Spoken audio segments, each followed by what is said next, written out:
ഈ ധിക്കാരത്തെ തോൽക്കില്ല എന്നുള്ള അദൃശ്യമായ ഒരു അധികാരമാണെന്നുള്ളതിനെയൊക്കെ നിലംപരിശാക്കാനായിട്ട് ഇതിന് കഴിഞ്ഞു. എത്രയോ കുട്ടികളെ നമ്മൾ കാണുന്നു, വളഞ്ഞടിക്കുന്നു, അവരതിൻ്റെ നടുക്കാൻ നിൽക്കുന്നു, കുറച്ച് കഴിയുമ്പോൾ പോലീസുകാർ നിർത്തിപ്പോകുന്നത് നമ്മൾ കാണുന്നുണ്ട്. അത് വേറൊരു സ്ട്രാറ്റജിയാണ്, തിരിച്ചടിക്കുന്നില്ല. ഒരു ജനതയുടെ ഹൃദയഞരമ്പിനെ പോയി തൊടാൻ പറ്റുക.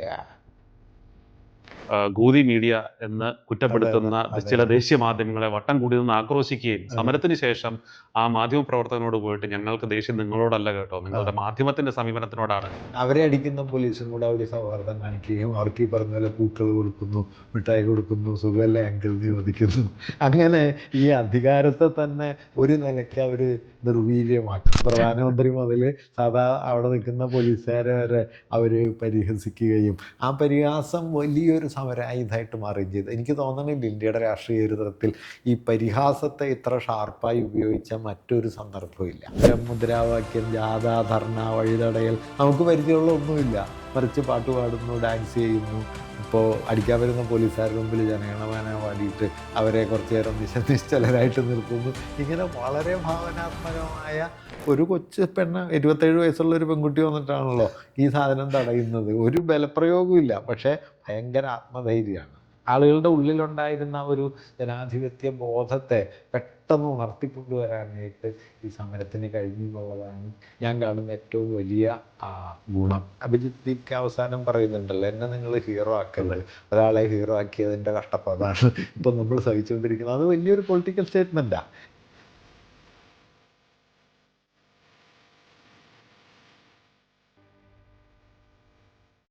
ഇന്ത്യയുടെ കഴിഞ്ഞ 12 വർഷത്തെ രാഷ്ട്രീയ ചരിത്രത്തിൽ ഇതാദ്യമായി ഒരു കേന്ദ്രമന്ത്രിക്ക് ബഹുജന പ്രക്ഷോഭത്തിന്റെ ചൂടേറ്റ് പുറത്തു പോകേണ്ടി വന്നിരിക്കുകയാണ്. 56 ഇഞ്ച് നെഞ്ചളവിന്റെ വീമ്പ് പറഞ്ഞു നടന്ന മോദിക്കും കേന്ദ്ര സർക്കാരിനും ഇതാദ്യമായി ജനങ്ങൾക്ക് മുന്നിൽ മുട്ടിടിക്കുകയാണ്. ഇവരെ മുട്ടുകുത്തിച്ചത് ആരാണ്? എവിടെ നിന്നോ വന്ന യുവാക്കളുടെ കൂട്ടായ്മയായ CJP എന്ന പാറ്റക്കൂട്ടം. ഈ CJPയുടെ സമരവിജയം രാജ്യത്തിനും പൊതുസമൂഹത്തിനും നൽകുന്ന സന്ദേശം എന്താണ്?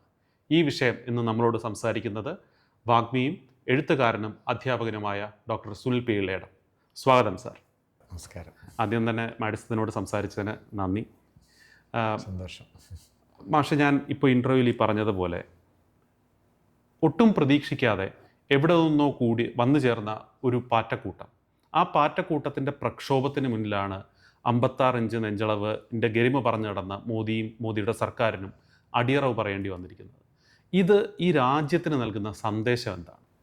ഞാൻ കരുതുന്നത് ഏറ്റവും അടിസ്ഥാനപരമായ കാര്യം നമ്മുടെ ജനാധിപത്യത്തിൻ്റെ ഒരു ബലത്തെ, ഞാൻ പറയാം അതിൻ്റെ ഒരു ധാർമ്മിക ബലത്തെ ഈ സമരം വീണ്ടെടുത്തു എന്നുള്ളതാണ്. ഒരുപക്ഷെ ആ ബലം പൂർണ്ണമായി നഷ്ടപ്പെട്ടു എന്നും ഈ പണത്തിൻ്റെ ഹുങ്കും അധികാരത്തിൻ്റെ ധാർഷ്ട്യവും ഈ രാജ്യത്തെ എന്നേക്കും നിയന്ത്രിക്കുമെന്നും ഉള്ള ഒരു നിരാശാഭരിതമായ സ്ഥിതിയിലേക്ക് നമ്മുടെ സമൂഹം വലിയ തോതിൽ കഴിഞ്ഞ 12 വർഷം കൊണ്ട് എത്തിയിരുന്നു. എല്ലാ സമരങ്ങളും പരാജയപ്പെടുന്നു. ധാർമ്മികതയെ മുൻനിർത്തുന്ന ഒരു വിമർശനത്തിനും വിലയില്ലാതാകുന്നു. ജനാധിപത്യം ചവിട്ടിയരയ്ക്കപ്പെടുന്നു. പാർലമെൻ്ററി സിസ്റ്റമൊക്കെ ഒരു നോക്കുകുത്തിയായി മാറുന്നു. ഇതെല്ലാം നമ്മൾ കണ്ടുകൊണ്ടിരിക്കുന്നു. അതിൻ്റെ മുമ്പിൽ നിസ്സഹായരായിപ്പോയ ഇന്ത്യയിലെ കോടാനുകോടി മനുഷ്യർക്ക് നൽകുന്ന ഒരു വലിയ ആത്മബലമാണ് ഈ സമരത്തിൻ്റെ ഏറ്റവും വലിയ ഫലം എന്നാണ് ഞാൻ കരുതുന്നത്. നിശ്ചയമായും ഈ സമരം മുമ്പോട്ട് വെച്ച ചില ഡിമാൻഡുകൾ മീറ്റ് ചെയ്യപ്പെട്ടു. അവർ പറഞ്ഞ 3 ഡിമാൻഡും അംഗീകരിക്കപ്പെട്ടു. മാതാപിതാക്കൾക്ക് നഷ്ടപരിഹാരം കിട്ടുന്നു, ധർമ്മേന്ദ്ര പ്രധാൻ രാജിവെക്കുന്നു, അങ്ങനെയുള്ളതെല്ലാം പ്രധാനപ്പെട്ട കാര്യം തന്നെയാണ്. പക്ഷെ ഞാനൊരു വിശാലാർത്ഥത്തിൽ നമ്മളതിൻ്റെ ഒരു ലോങ് ടൈം പെർസ്പെക്റ്റീവിൽ നോക്കിക്കഴിഞ്ഞാൽ ഈ സമരത്തിൻ്റെ ഏറ്റവും വലിയ ഗുണം ഈ ധിക്കാരത്തെ തോൽക്കില്ല എന്നുള്ള അദൃശ്യമായ ഒരു അധികാരമാണ് എന്നുള്ളതിനെയൊക്കെ നിലംപരിശാക്കാനായിട്ട് ഇതിന് കഴിഞ്ഞു. അതും എവിടെയുമില്ലാത്ത, നേരത്തെ പറഞ്ഞതുപോലെ എവിടെ നിന്നോ വന്ന ഒരു കൂട്ടം ആളുകൾ ഒത്തുചേർന്ന് അതിനെ തവിടുപിടിയാക്കുന്നു എന്നുള്ളതാണ്. അത് ഇന്ത്യയിലെ ഗ്രാമാന്തരങ്ങൾ മുതൽ ഇന്ത്യയിലെ ജനാധിപത്യ ബോധമുള്ള മുഴുവൻ മനുഷ്യർക്കും ഒരു ആത്മവീര്യം നൽകിയിട്ടുണ്ട്. ഒരു പുതിയ ഫൈറ്റിംഗ് പൊട്ടൻഷ്യൽ മനുഷ്യരുടെ ഇടയിൽ രൂപപ്പെട്ടിട്ടുണ്ട്. തെരുവിലിറങ്ങാനും സമരം ചെയ്യാനും ഏറ്റുമുട്ടാനും പറ്റും എന്ന ഒരു നില രൂപപ്പെടുത്തിയിട്ടുണ്ട്. അതാണ് ഈ സമരത്തിൻ്റെ ഏറ്റവും ദീർഘകാലാടിസ്ഥാനത്തിലുള്ള ഫലമെന്നാണ് ഞാൻ കരുതുന്നത്. നിശ്ചയമായും അവരുന്നയിച്ച ഡിമാൻഡും അതിൻ്റെ ഫലങ്ങളും ഒക്കെ ഉണ്ട്. ഞാൻ അതിന് ഒരു നിലയ്ക്കും കുറച്ച് കാണുകയല്ല. പക്ഷെ അതിനേക്കാൾ കവിഞ്ഞ ഇപ്പോൾ ഒരു സമരത്തെ വിലയിരുത്തുമ്പോൾ അതിൻ്റെ ആസന്നമായ വളരെ ഇമ്മീഡിയറ്റായ അതിൻ്റെ ഫലമുണ്ട്, അതിന് ദീർഘകാലാടിസ്ഥാനത്തിലും ഫലമുണ്ട്. ഇപ്പോൾ ചില സമരങ്ങൾ ഇമ്മീഡിയറ്റായി വിജയിക്കില്ല. ഇപ്പോൾ നമ്മൾ വൈക്കം സത്യാഗ്രഹമോ ഗുരുവായൂർ സത്യാഗ്രഹമോ നോക്കിയാൽ ഇമ്മീഡിയറ്റായി അത് വിജയിച്ചില്ല. പക്ഷേ ലോങ് ടൈമിൽ അത് കേരളത്തെ വലിയ തോതിൽ മാറ്റി. ഈ സമരത്തിൻ്റെ ഗുണം അത് ഇമ്മീഡിയറ്റായ കോണ്ടെക്സ്റ്റിലും വിജയിച്ചിട്ടുണ്ട്, ദീർഘകാലാടിസ്ഥാനത്തിലും അതിന് ഫലം ഉണ്ടാകും. ആ നിലയിൽ നമ്മുടെ ജനാധിപത്യ ചരിത്രത്തിലെ ഒരു ക്രിട്ടിക്കൽ മൊമെൻറ്റ്, അതിൻ്റെ ഏറ്റവും വലിയൊരു ഗുണം എന്താണെന്ന് വെച്ചാൽ ആ മൊമെൻറ്റിനെ തിരിച്ചറിയാനും അതിനോട് പോസിറ്റീവായി എൻഗേജ് ചെയ്യാനും ഇന്ത്യയിലെ ജനാധിപത്യ സമൂഹത്തിന് ആകമാനം കഴിഞ്ഞു. അതുകൊണ്ട് എല്ലാ ഗ്രാമാന്തരങ്ങളിൽ പോലും ചെറിയ യോഗങ്ങളുണ്ടായി, പ്രതിഷേധങ്ങളുണ്ടായി, ആളുകൾ ക്യാൻഡിൽ മാർച്ച് നടത്തുന്നു. അങ്ങനെ പല നിലകളിൽ ആളുകളുടെ ഉള്ളിലുണ്ടായിരുന്ന ഒരു ജനാധിപത്യ ബോധത്തെ പെട്ടെന്ന് ഉണർത്തിക്കൊണ്ടുവരാനായിട്ട് ഈ സമരത്തിന് കഴിഞ്ഞു എന്നുള്ളതാണ് ഞാൻ കാണുന്ന ഏറ്റവും വലിയ ഗുണം, അതിൻ്റെ ഫലം എന്നുള്ള നിലയ്ക്ക്. നിശ്ചയമായിട്ടും സമരത്തിൻ്റെ ഇമ്മീഡിയറ്റ് ഡിമാൻഡുകൾ മീറ്റ് ചെയ്യപ്പെട്ടു എന്നുള്ളത് അതിൻ്റെ മറ്റൊരു കാര്യമാണ്. ഇപ്പം എല്ലാ സമരങ്ങൾക്കും വാസ്തവത്തിൽ ഒരു ജനതയുടെ എന്താ പറയുക ഹൃദയഞരമ്പിനെ പോയി തൊടാൻ പറ്റില്ല. സമരങ്ങൾ ഒരുപാടുണ്ടാവും. കാരണം പല ആവശ്യങ്ങൾക്ക് വേണ്ടി മനുഷ്യർ സമരം ചെയ്തുകൊണ്ടേയിരിക്കുന്നുണ്ട്. ഈ കഴിഞ്ഞ 12 വർഷവും സമരം നടക്കുന്നുണ്ട്, അല്ലാതെ സമരം നടക്കാഞ്ഞിട്ടല്ല. പക്ഷേ അത് ഇപ്പോൾ ഉദാഹരണത്തിന് നോയിഡയിലെ തൊഴിലാളികളുടെ സമരം ഏതാണ്ട് ഒരു 3-4 മാസം മുമ്പാണ് നടന്നത്. അതും വളരെ പ്രധാനപ്പെട്ട കാര്യമായിരുന്നു. അവരുടെ അടിസ്ഥാന ആവശ്യങ്ങൾക്ക് വേണ്ടി, മിനിമം വേതനത്തിന് വേണ്ടിയാണ്. പക്ഷേ ഇന്ത്യയിലെ മഹാഭൂരിപക്ഷത്തെ അത് സ്പർശിച്ചില്ല, അറിഞ്ഞതുപോലുമില്ല. ഒരുപക്ഷെ വളരെ പ്രധാനപ്പെട്ട കാര്യമാണ് അവർ ഉന്നയിച്ചത്. അല്ലെങ്കിൽ ഇപ്പോൾ ലേബർ കോഡ് വന്നപ്പോൾ അതിനെതിരെ സമരം നടന്നു. എത്രയോ കാലത്തെ പരിശ്രമങ്ങളിലൂടെ നേടിയ തൊഴിലാളി അവകാശങ്ങളെയാണ് ഒറ്റയടിക്ക് റദ്ദാക്കി കളഞ്ഞത്. ആ നിലയിൽ നോക്കിയാൽ ഇതിനേക്കാൾ വലിയ പ്രക്ഷോഭം ഉയർന്നു വരേണ്ടതാണ്, പക്ഷേ വന്നില്ല. അപ്പോൾ എല്ലാ സമരങ്ങളും ആളുകളുടെ ഹൃദയഞരമ്പിനെ പോയി തൊടില്ല. ചിലത് പക്ഷേ അത് സ്പർശിക്കും. ആ മൊമെൻറ്റിൽ അതിനെ ഏറ്റെടുത്ത് വികസിപ്പിക്കുക എന്നുള്ളതാണ് സെൻസിബിളായ ഒരു പൊളിറ്റിക്കൽ ലീഡർഷിപ്പിന് ചെയ്യാൻ പറ്റിയ, ഒരു സമൂഹ നേതൃത്വത്തിന് അതുണ്ടായി എന്നുള്ളതാണ് ഈ സമരത്തിൻ്റെ ഒരു വലിയ ഗുണമായിട്ട് ഞാൻ കാണുന്നത്.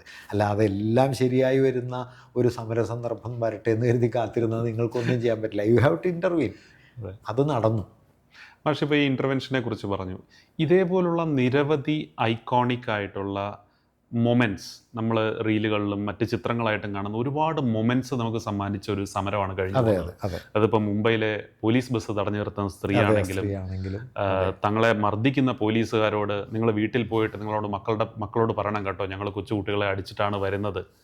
അതേപോലെ തന്നെ ഗോദി മീഡിയ എന്ന് കുറ്റപ്പെടുത്തുന്ന ചില ദേശീയ മാധ്യമങ്ങളെ വട്ടം കൂടി നിന്ന് ആക്രോശിക്കുകയും സമരത്തിന് ശേഷം ആ മാധ്യമപ്രവർത്തകനോട് പോയിട്ട് ഞങ്ങൾക്ക് ദേഷ്യം നിങ്ങളോടല്ല കേട്ടോ, നിങ്ങളുടെ മാധ്യമത്തിൻ്റെ സമീപനത്തിനോടാണ് എന്ന് പറയുന്ന രീതിയിലുള്ള ഒരുപാട് മൊമെൻറ്റ്സ് തരുന്ന, ഒരുപാട് അങ്ങനെയുള്ള ഓർമ്മകളും ഐക്കോണിക് ആയിട്ടുള്ള മൊമെൻറ്റ്സ് തരുന്ന ഒരു സമരമാണ് കഴിഞ്ഞു പോകുന്നത്. ഇത് നമ്മൾ ഈ പറയുന്ന ജെൻസിയുടെ മാറി വരുന്ന ചിന്താഗതി, സമരത്തിനെക്കുറിച്ചും സർക്കാരുകളെക്കുറിച്ചുള്ള ചിന്താഗതിയുടെ ഒരു റിഫ്ലക്ഷനായിട്ട് കാണാൻ പറ്റുമോ അതിനെ? രണ്ട് നിലയിൽ കാണാമെന്ന് എനിക്ക് തോന്നുന്നത്. ഒന്ന്, നിശ്ചയമായിട്ടും അവർ പൊടുന്നനെ വന്നതാണെങ്കിലും ഇതിൻ്റെ പിന്നിൽ വലിയൊരു തിരിച്ചറിവുണ്ട്. കാരണം ഒരു വയലൻ്റായിട്ടുള്ള ഒരു സമരത്തിനോ അല്ലെങ്കിൽ അത്തരത്തിലുള്ള പ്രതിഷേധ പരിപാടികൾക്കോ ഈ സമരത്തെ മുമ്പോട്ട് കൊണ്ടുപോകാൻ പറ്റില്ല എന്ന തിരിച്ചറിവുണ്ട്. അത് വളരെ സ്ട്രാറ്റജിക്കായ ഒരു അണ്ടർസ്റ്റാൻഡിംഗ് ആണ്. അതിപ്പോൾ പണ്ടത്തെ ഇത് നോക്കിക്കഴിഞ്ഞാൽ ഗാന്ധി പറയുന്നൊരു കാര്യമുണ്ട്, നിങ്ങൾക്ക് വയലൻ്റായ ഒരു സമരം കൊണ്ട് ബ്രിട്ടീഷ് എംപയറിനെ നേരിടാൻ പറ്റില്ല. കാരണം അത്ര ഭീമാകാരമായ ശക്തിയാണ്. കുറേ ആളുകൾ മരിക്കും, കുറേ ആളുകൾ തകരും, ഈ പ്രസ്ഥാനം അടിച്ചമർത്തപ്പെടുന്നേ ഉള്ളൂ. അതുകൊണ്ട് നിങ്ങൾക്കൊരു പാസീവ് റെസിസ്റ്റൻസ് എന്ന് പറയുന്നത് വാസ്തവത്തിൽ ഒരു സ്ട്രാറ്റജിക് പൊസിഷൻ കൂടിയാണ്. അദ്ദേഹത്തിന് അതിനകത്തൊരു എത്തിക്കൽ പൊസിഷൻ ഉണ്ട്. ഞാനത് വെറും സ്ട്രാറ്റജി എന്ന് ചുരുക്കി കാണുന്നില്ല. പക്ഷേ ആ എത്തിക്കൽ എന്ന് പറയുന്നതിൻ്റെ പിന്നിൽ ഇന്ത്യയിൽ നടത്താവുന്നൊരു സമരത്തെക്കുറിച്ചുള്ള വളരെ ഷ്രൂഡായിട്ടുള്ള ഒരു സ്ട്രാറ്റജി കൂടി അതിനകത്തുണ്ട്. അങ്ങനെ ആലോചിച്ച് ചെയ്താണെന്നൊന്നും ഞാൻ പറയുന്നില്ല. ബട്ട് സംവെയർ അവരിത് തിരിച്ചറിയുകയും അവരെ അടിക്കുന്ന പോലീസിനോട് അവർ സൗഹാർദ്ദം കാണിക്കുകയും അവർക്ക് ഈ പറഞ്ഞ പോലെ പൂക്കൾ കൊടുക്കുന്നു, മിഠായി കൊടുക്കുന്നു, സുഖമല്ലേ അങ്കിൾ എന്ന് ചോദിക്കുന്നു. അങ്ങനെ ഈ അധികാരത്തെ തന്നെ ഒരു നിലയ്ക്ക് അവർ നിർവീര്യമാക്കുന്നു. അതായത് നമ്മുടെ കാലത്തെ സമരങ്ങളിൽ പൊതുവെ നോക്കിയാൽ നമ്മൾ കാണുക ഈ മാസ്കുലിൻ ഹീറോയിസത്തിന് വലിയ റോളുണ്ടായിരുന്നു കുറേ കാലം, വലിയ ധീര നേതാക്കൾ. ഇപ്പോൾ ഈ 56 ഇഞ്ചെന്നൊക്കെ പറയുന്നത് ഈ മാസ്കുലിനിറ്റിയുടെ ഒരു തരത്തിലുള്ള വളരെ എന്താ പറയുക അശ്ലീലമയമായ ഒരു ആവിഷ്കാരമാണ് ഈ കെട്ടിക്കാഴ്ചകളൊക്കെ, അതിനെ കൂടിയാണ് ഈ കുട്ടികൾ തകർത്ത് തരിപ്പണാക്കിയത്. വളരെ അയഞ്ഞ, വളരെ ഫ്ലൂയിഡായിട്ടുള്ള, അതായത് അധികാരത്തിനെതിരെയുള്ള ഒരു പുതിയ ശരീരഭാഷ കൂടി അവരുണ്ടാക്കി, ഒരു പുതിയ പ്രതിരോധ ഭാഷ ഉണ്ടാക്കി. അത് ഇന്നത്തെ നിലയിൽ പൊളിറ്റിക്കലായിട്ടും സോഷ്യോളജിക്കലായിട്ടും വേറൊരു നിലയ്ക്ക് കൂടി ഇമ്പാക്റ്റ് ഉണ്ട് എന്ന് ഞാൻ കരുതുന്നു. കാരണം നമ്മൾ ഈ കഴിഞ്ഞ കുറേ കാലം കൊണ്ട് ബിൽഡപ്പ് ചെയ്തെടുത്ത നമ്മുടെ പൊളിറ്റിക്കൽ ഡിസ്കോഴ്സ് തന്നെ ഒരുതരം മാസ്കുലിൻ ഹീറോയിസത്തെ ചുറ്റിപ്പറ്റിയാണ്.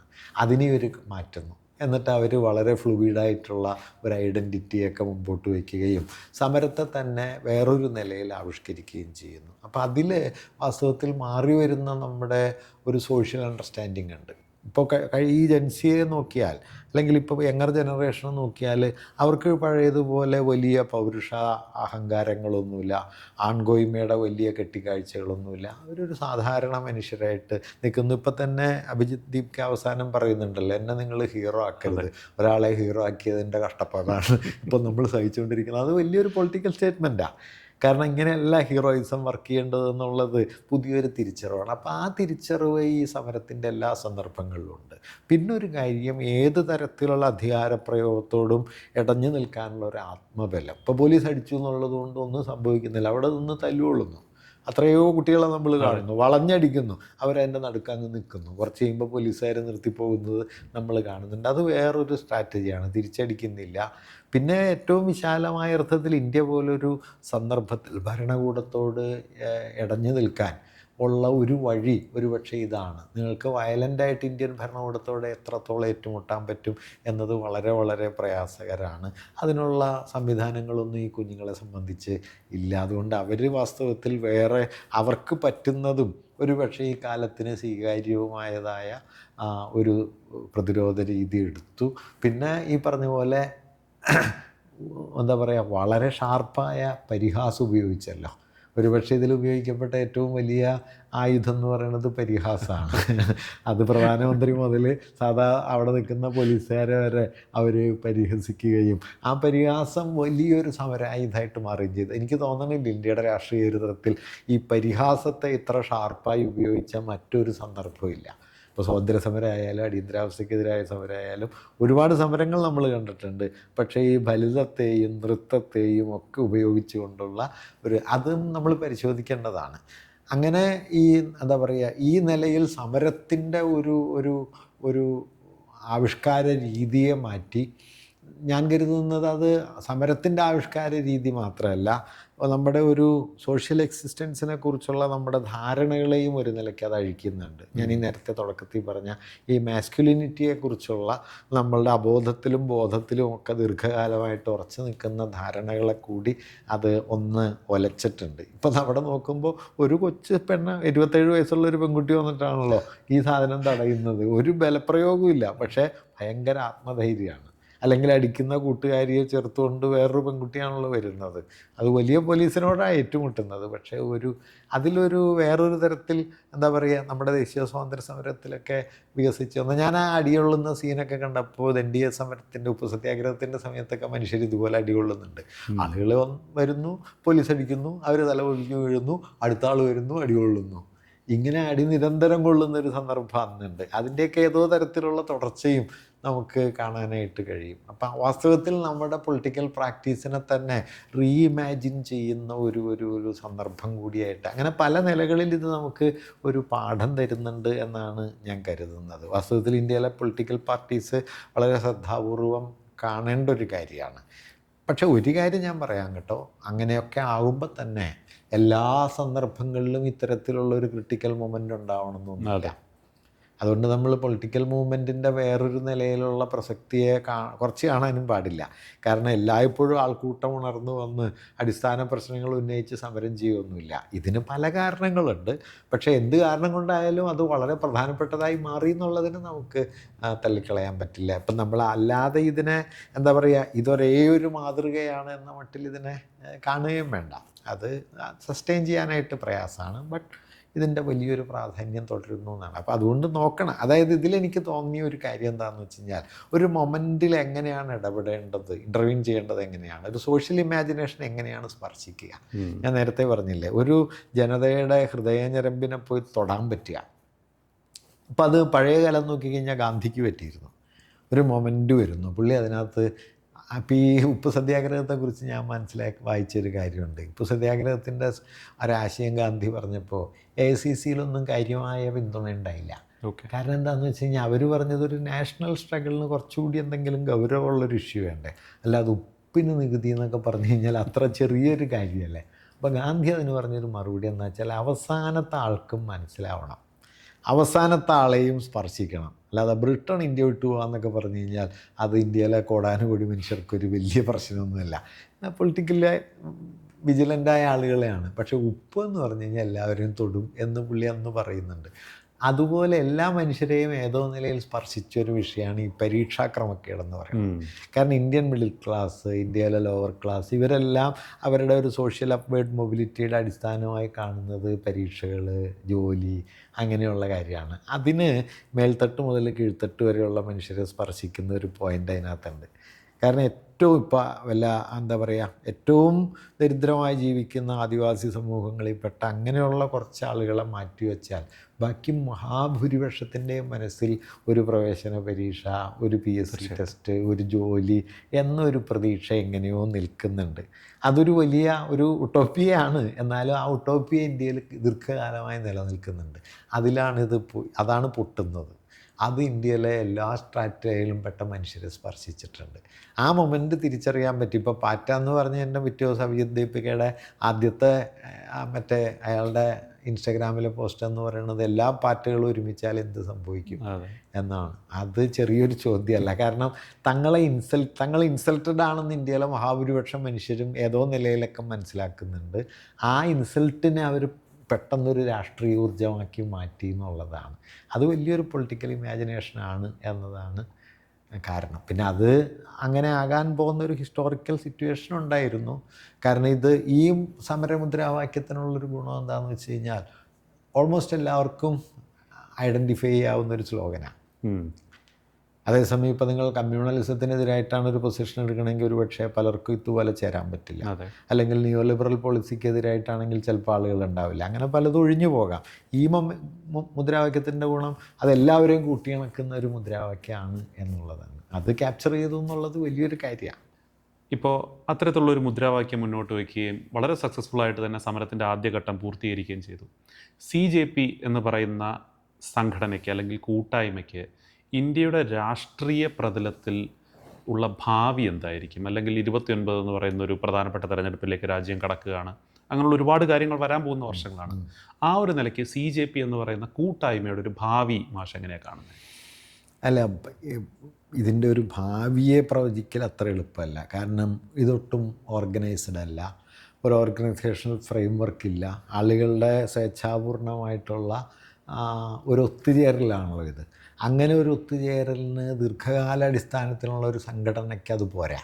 ദീർഘകാലാടിസ്ഥാനത്തിന് സംഘടനാപരമായ രൂപങ്ങൾ, പ്രവർത്തന രീതികൾ ഒക്കെ വേണം. ഇപ്പോൾ ഇവർ തെരഞ്ഞെടുപ്പിൽ മത്സരിക്കാൻ തീരുമാനിച്ചാൽ തന്നെ ഇതിൻ്റെ സ്വഭാവം മാറും. അതുകൊണ്ട് നമുക്കിതിൻ്റെ ഭാവിയെ സംബന്ധിച്ച് ഞാൻ പറയുന്നത് അതിൻ്റെ ഭാവി കാണേണ്ടത് CJP എന്ന കൂട്ടായ്മയുടെ ഭാവി എന്നതിനേക്കാൾ ഞാൻ കാണുന്നത് അത് ഇന്ത്യൻ പൊളിറ്റിക്കൽ സെനാരിയോയിൽ കൊണ്ടുവന്നൊരു ഷിഫ്റ്റാണ്.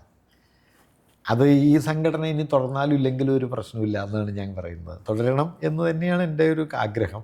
പക്ഷേ അങ്ങനെ അല്ലെങ്കിൽ പോലും അതുണ്ടാക്കിയ വലിയൊരു മാറ്റമുണ്ട്. ആ മാറ്റം എന്താണെന്ന് വെച്ച് കഴിഞ്ഞാൽ ഈ ദുരധികാരത്തെ ചലഞ്ച് ചെയ്യാൻ പറ്റും എന്ന് അത് ഇന്ത്യൻ ജനതയെ ബോധ്യപ്പെടുത്തി എന്നുള്ളതാണ്. നോക്കൂ, ഒരു ജനതയ്ക്ക് മുകളിൽ മാർക്സ് കൊണ്ട് പറയുന്ന ഒരു വാക്യമുണ്ട്, an idea becomes a material force when it grips the mass എന്ന് പറയും.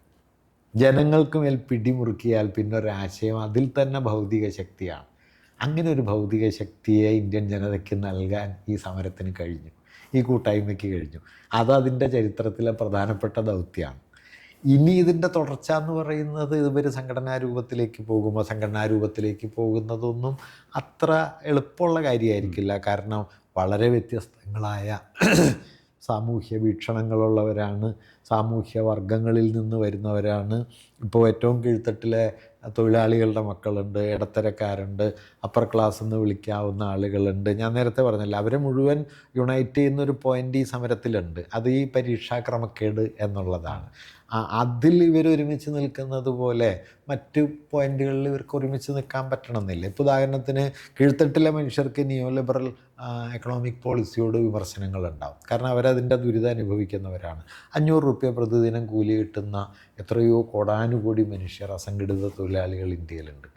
പക്ഷേ അവരുടെ ഒരു ഇഷ്യൂ ഒരു സമരമുഖത്ത് വരുന്ന സമയത്ത്, ഇപ്പോൾ നോയിഡയിൽ നടന്ന സമരം അങ്ങനെയുള്ള മനുഷ്യരെയായിരുന്നു. 500-800 രൂപ കൂലി കിട്ടുക, ഡൽഹിയിൽ ജീവിക്കാനായിട്ടുള്ള വാടക കൊടുക്കാൻ പോലും അവരുടെ വരുമാനം തികയാതിരിക്കുക എന്നുള്ളത് വാസ്തവത്തിൽ എന്തൊരു ഗ്രേവ് സിറ്റുവേഷനാണ്. ഇന്ത്യയിൽ അസംഘടിത മേഖലയിൽ ഒരു 50 കോടി ആളുകളെങ്കിലും ഇപ്പോഴും പണിയെടുക്കുന്നുണ്ട്. പ്രാഥമിക ജീവിതത്തിനുള്ള കൂലി പോലും അവർക്ക് കിട്ടുന്നില്ല എന്നതാണ് വസ്തുത. ഡൽഹിയിൽ തന്നെ അസംഘടിത മേഖലയിൽ പണിയെടുക്കുന്ന ലക്ഷോപലക്ഷം മനുഷ്യരുണ്ട്. അവർ എന്താ പറയുക, മൃഗങ്ങളെക്കാൾ ദയനീയമായ മനുഷ്യാന്തസ്സിൻ്റെ തരി പോലും ഇല്ലാതെയാണ് അവരെല്ലാം ജീവിക്കേണ്ടി വരുന്നത്. അത് പക്ഷേ ഇതുപോലൊരു സമരമായി മാറുമെന്ന് ചോദിച്ചാൽ ആവണമെന്നില്ല. അതിന് കാരണം ഈ പറഞ്ഞതുപോലെ എല്ലാ വിഭാഗങ്ങളെയും കൂട്ടിയിണക്കുന്ന ഒന്നായിട്ട് ആ പോയിൻ്റ് ചിലപ്പോൾ വർക്ക് ചെയ്യില്ല എന്നുള്ളതാണ്. അതുകൊണ്ട് ഇതൊരു പൊളിറ്റിക്കൽ മൂവ്മെൻ്റായിട്ട് മാറുകയോ 29 തെരഞ്ഞെടുപ്പിൽ മത്സരിക്കുകയോ ഒക്കെ ചെയ്യുന്ന സമയത്ത് അതിൻ്റെ ക്യാരക്ടർ വേറെ ആയി പോകാം. പക്ഷെ അപ്പോഴും അതിന് പോസിറ്റീവായൊരു ഇമ്പാക്റ്റ് ഉണ്ടാക്കാൻ പറ്റും. ഇതിലുള്ള ഏറ്റവും വലിയ കാര്യം, ഇക്കാലം വരെ ഈ പൊതുരാഷ്ട്രീയത്തിൽ താല്പര്യമില്ലാതിരുന്നവരോ അല്ലെങ്കിൽ അധികമൊന്നും അതിൽ എൻഗേജ് ചെയ്യാതിരുന്നവരായ ഒരു വിഭാഗം ഇതിലേക്ക് വന്നു. പ്രത്യേകിച്ചും ഒരു അപ്പർ മിഡിൽ ക്ലാസ്സും അപ്പർ ക്ലാസ്സും എന്ന് പറയുന്നത് അവർ ഈ സമരങ്ങളെയൊക്കെ പലപ്പോഴും വേറെന്തോ കാര്യമായിട്ട് തങ്ങളെ സ്പർശിക്കാത്ത ഏതാണ്ടൊരു പരിഹാസ രൂപത്തിൽ കണ്ടിരുന്നു. ഇപ്പോൾ ആ സമരത്തിൽ ഞാൻ ഒരാളുടെ ഇത് കണ്ടു. അയാൾ വിരൽ കാണിച്ചിട്ട് പറയുക, BJPക്ക് 2 വട്ടം വോട്ട് ചെയ്ത വിരലാണിത്, ഈ വിരലുകൊണ്ട് ഔട്ട് ചെയ്തതെന്ന് അയാൾ പറയുന്നത്. അത് ചെറിയൊരു കാര്യമല്ല. ആ നിലയിൽ വാസ്തവത്തിൽ ഈ സമരത്തിൻ്റെ ഏറ്റവും വലിയ ഇമ്പാക്റ്റ് എന്താണെന്ന് വെച്ച് കഴിഞ്ഞാൽ, ഈ ഹിന്ദി ഹെർട്ട്ലാൻഡിൽ BJPയുടെ ഒരു കോർ മാസ് ബേസിലാണ് ഇത് ഇളക്കമുണ്ടാക്കിയത്. അവർ വാസ്തവത്തിൽ വഴങ്ങിയതിൻ്റെ ഒരു കാരണം അതാണ് കേട്ടോ. അവരുടെ തന്നെ മാസ് ബേസിലെയാണ് ഇത് ഇളക്കി കളഞ്ഞത്. അർബൻ മിഡിൽ ക്ലാസ്സും അർബൻ അപ്പർ മിഡിൽ ക്ലാസ്സും ഇളകിയിരിക്കുന്നു എന്ന് അവർക്കും, അതേസമയം ഇത് കീഴ്ത്തട്ടിലേക്കും പരക്കുകയും ചെയ്തു. അപ്പോൾ ആ മൊമെൻ്റ് കണ്ടു എന്നുള്ളത് ആണ് അതിൻ്റെ ഏറ്റവും വലിയ ഇമ്പാക്റ്റ്. ഭാവിയെ സംബന്ധിച്ച് ഇപ്പോൾ ഒരു നിലയ്ക്ക് ആം ആദ്മി ഇതുപോലെ വന്നതാണല്ലോ, വേറൊരു നിലയിലാണെങ്കിലും ആം ആദ്മി വന്നതാണ്, ഒരു ഇമ്പാക്റ്റ് ഉണ്ടാക്കി. പക്ഷെ അതിന് പിന്നീട് ഏറെ ദീർഘകാലം അതുപോലെ തുടരാൻ പറ്റില്ല. അതുകൊണ്ട് പൊളിറ്റിക്കൽ ഓർഗനൈസേഷൻ എന്ന നിലയിൽ മാറിക്കഴിഞ്ഞ് കഴിഞ്ഞാൽ ഇത് സസ്റ്റെയിൻ ചെയ്യൽ അത്ര എളുപ്പമല്ല. കാരണം സംഘടനാ രൂപം എന്ന് പറയുമ്പോൾ നിങ്ങളതിനൊരു ഐഡിയോളജിക്കൽ ഫ്രെയിം വർക്ക് ഉണ്ടാക്കണം, ഓർഗനൈസേഷണൽ പ്രിൻസിപ്പിൾസ് ഉണ്ടാക്കണം, പ്രവർത്തന രീതികൾ ഉണ്ടാവണം, ഫുൾ ടൈം അതിനോട് ഡെഡിക്കേറ്റഡ് ആയിട്ട് നിൽക്കാൻ പറ്റണം. ഈ കുട്ടികളൊന്നും അതിൽ താല്പര്യമായിരിക്കുമെന്ന് എനിക്ക് തോന്നുന്നില്ല. ആ മൊമെൻറ്റിൽ ഒത്തുകൂടുന്നു, പിരിയുന്നു എന്നല്ലാതെ ഒരു ദീർഘകാല സംഘടനയാ ജീവിതത്തിലേക്ക് സ്വയം സമർപ്പിക്കാനൊന്നും ഇതിൽ ഭൂരിപക്ഷം പേർക്കും താല്പര്യം ഉണ്ടാവില്ലല്ലോ. അപ്പം അതുകൊണ്ട് പക്ഷേ ഇതെല്ലാം നമ്മുടെ തോന്നലുകളാണ്. മാറി വരുന്നൊരു കാലത്തിൻ്റെ യുക്തിയിൽ ഒരുപക്ഷെ ഈ പൊളിറ്റിക്കൽ പ്രാക്ടീസിൻ്റെ നമ്മൾ ഇതുവരെ പരിചയിച്ച രൂപങ്ങൾ തന്നെ വരുന്നൊരു 10 കൊല്ലത്തിനുള്ളിൽ വലിയ മാറ്റത്തിന് വിധേയമാകാം. ഇപ്പം തന്നെ മാറിയല്ലോ. ഇപ്പം എന്താ വെച്ചാൽ ഈ സമരത്തിൽ ഏറ്റവും വലിയ ആയുധം എന്തായിരുന്നു എന്ന് വെച്ചാൽ, ഒന്ന് റീൽസായിരുന്നു. അല്ലാതെ സമരം, മുദ്രാവാക്യം, ജാഥ, ധർണ, വഴിതടയൽ നമുക്ക് പരിചയമുള്ള ഒന്നുമില്ല. മറിച്ച് പാട്ട് പാടുന്നു, ഡാൻസ് ചെയ്യുന്നു. ഇപ്പോൾ അടിക്കാൻ വരുന്ന പോലീസുകാരുടെ മുമ്പിൽ ജനഗണമന പാടിയിട്ട് അവരെ കുറച്ച് നേരം നിശ്ചലരായിട്ട് നിർത്തുന്നു. ഇങ്ങനെ വളരെ ഭാവനാത്മകമായ ഇന്ന് ഞാൻ കാലത്തൊരു വീഡിയോ ഉണ്ട്. അപ്പോൾ അതിലെന്താണെന്ന് വെച്ച് കഴിഞ്ഞാൽ, സമരമൊക്കെ കഴിഞ്ഞ ആളുകൾ പിരിഞ്ഞു പോകുന്നു. അപ്പം മൈക്ക് കഴിച്ചു, എല്ലാം കഴിഞ്ഞു. അപ്പോൾ ഒരു കുഞ്ഞു അമ്മയും കൂടി വന്നിട്ട് കൊച്ചു വഴിതെറ്റിപ്പോയി, അമ്മയെ കാണുന്നില്ല. അപ്പോൾ ഇവരുടെ സംഘാടകരുടെ അടുത്ത് ചെന്നു. അപ്പോൾ ഇവർക്ക് അനൗൺസ് ചെയ്യാനായിട്ട് മൈക്കില്ല. അപ്പോൾ 2 പിള്ളേർ എന്ത് ചെയ്തെന്ന് വെച്ച് കഴിഞ്ഞാൽ, അവിടെയുള്ള ഏതോ ഒരു ടവറിൻ്റെ മുകളിൽ ഈ കുഞ്ഞിനെ കൊണ്ട് കയറിയിട്ട് അവർ ഉറക്കെ വിളിച്ചു പറയുന്നു. 3 പേര് ഒരുമിച്ച് വിളിക്കുന്നു. ഈ കുഞ്ഞിൻ്റെ അമ്മയുടെ പേര് പ്രിയങ്ക ഗുപ്ത എന്നോ മറ്റോ ആണ്. അപ്പോൾ അവർ വിളിച്ചു പറയുന്നു, പ്രിയങ്ക ഗുപ്ത കഹാഹെ എന്ന് വിളിക്കുന്നു. അപ്പോൾ താഴെയുള്ള എല്ലാവരും കൂടി വിളിച്ചു പറയുന്നു, തുമാര ബച്ചായ ഹാഹെ എന്ന് പറയുന്നു. 10 മിനിറ്റ് കഴിഞ്ഞപ്പോഴത്തേക്ക് അമ്മ വന്നു. ഞാൻ പറയണേ, എന്തൊരു ഇമാജിനേറ്റീവായ ഇൻ്റർവെൻഷനാണ്. അല്ലെങ്കിൽ നിങ്ങൾ പോലീസ് സ്റ്റേഷനിൽ കൊണ്ടാക്കാന്നേ ആലോചിക്കുള്ളൂ. അവർ 10 മിനിറ്റ് കൊണ്ട് പ്രശ്നം പരിഹരിച്ചു. ഞാൻ പറഞ്ഞ അങ്ങനെയുള്ള വളരെ ഓർഗാനിക്കായ രീതികൾ അവർ കൊണ്ടുവന്നു. ഒരുപക്ഷെ അതിലൂടെ നമ്മുടെ പൊളിറ്റിക്കൽ പ്രാക്ടീസിൻ്റെ ക്യാരക്ടറും മാറിയേക്കാം. ഒരുപക്ഷെ ഈ സമരം ഇന്ത്യയിലെ പൊളിറ്റിക്കൽ പാർട്ടികളെ മുഴുവൻ അവരുടെ പ്രവർത്തന രീതികൾ മാറ്റേണ്ടതിൻ്റെ ആവശ്യകതയെക്കുറിച്ചും ചില തോന്നലുകളിലേക്ക് കൊണ്ടുപോകാം. കാരണം ഇന്ത്യയിലെ പൊളിറ്റിക്കൽ മൂവ്മെൻറ്റുകളൊക്കെ പിന്തുടരുന്നത് ഒരു 40, 50, 100 ഒക്കെ വർഷം പഴക്കമുള്ള പ്രായോഗിക രീതികളാണ്. അത് തെറ്റാണെന്നോ മോശമാണെന്നല്ല, ആ കാലത്ത് ഫലിച്ചതാണ്. ദേശീയ സ്വാതന്ത്ര്യ സമരം, കർഷക സമരം, ട്രേഡ് യൂണിയൻ മൂവ്മെൻറ്റുകൾ ഒക്കെ വഴി വികസിച്ച് വന്നതാണ്. അപ്പോൾ അതേ രീതി തന്നെയാണോ ഇനിയും തുടരേണ്ടത് എന്നുള്ള ചോദ്യം മൂവ്മെൻറ്റുകൾ സ്വയം ചോദിക്കാം. അവർ തന്നെ ചിലപ്പോൾ റീഇൻവെൻറ്റ് ചെയ്യാനായിട്ട് ശ്രമിച്ചേക്കാം. പക്ഷേ ഞാൻ ഈ പരമ്പരാഗത രീതികൾ ആകമാനം ഉപേക്ഷിക്കണം എന്നുള്ള വാദക്കാരനൊന്നുമല്ല. അപ്പോൾ കർഷക സമരം നടത്തണമെങ്കിൽ ഇതൊന്നും പറ്റില്ല. രാജസ്ഥാനിൽ നിന്ന് ലക്ഷക്കണക്കിന് 10,000-കണക്കിന് ആളുകൾ നടന്നല്ലോ. ആ നടപ്പിനെ ആസൂത്രണം ചെയ്യാനായിട്ട് നിങ്ങൾക്ക് ഗ്രൗണ്ടിൽ വേറെ മാതൃക തന്നെ പറ്റുള്ളൂ. നിങ്ങൾ ഇങ്ങനെ ആഹ്വാനം ചെയ്താൽ കർഷകർക്ക് വരാൻ പറ്റില്ല. അവർ ഈ രൂപത്തിലല്ല. അതുകൊണ്ട് ഇന്ത്യയിൽ എന്താ പറയുക, ഒരു വളരെ പല തട്ടുകളുള്ള സമര രീതികൾ വേണം. പക്ഷേ ഇതുവരെ ഇല്ലാത്തൊരു ലെയർ ഇവരുണ്ടാക്കി. ഇതുവരെ ഉണ്ടായിട്ടില്ല.